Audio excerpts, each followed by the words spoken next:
بسم اللہ الرحمن الرحیم اللہم صلی علی محمد وآل محمد۔ آج کا ہمارا سبق ہے مکتوب نمبر 71۔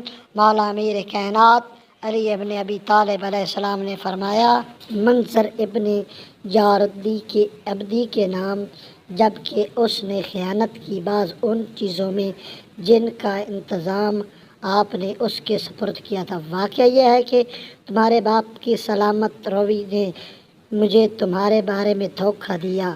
میں یہ خیال کرتا تھا کہ تم بھی ان کی روش کی پیروی کرتے ہو اور ان کی راہ پر چلتے ہوگے، مگر اچانک مجھے تمہارے متعلق ایسی اطلاعات ملی ہیں جن سے ظاہر ہوتا ہے کہ تم اپنی خواہش نفسانی کی پیروی سے ہاتھ نہیں ہٹاتے اور آخرت کے لیے کوئی توشہ باقی رکھنا نہیں چاہتے۔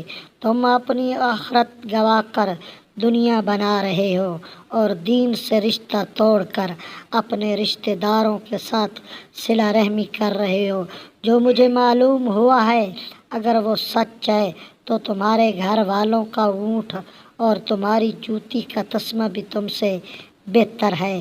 جو تمہارے طور طریقوں کا آدمی ہو، وہ اس لائق نہیں کہ اس کے ذریعے کسی رخنے کو پلٹا جائے یا کوئی کام انجام دیا جائے یا اس کا رتبہ بڑھایا جائے یا اسے امانت میں شریک کیا جائے یا خیانت کی روک تھام کے لیے اس پر اطمینان کیا جائے۔ لہٰذا جب میرا خط ملے تو فوراً میرے پاس حاضر ہو جاؤ انشاءاللہ۔ سید رضی فرماتے ہیں کہ منظر وہی ہے کہ جس کے بارے میں امیر نے فرمایا، وہ ادھر ادھر اپنے پاؤں کو بہت دیکھتا ہے اور اپنی دونوں چادروں میں غرور سے جھومتا ہے اور اپنی جوتی کے تسمے پر تھوک مارتا رہتا ہے کہ کہیں اس پر گرد نہ جم جائے۔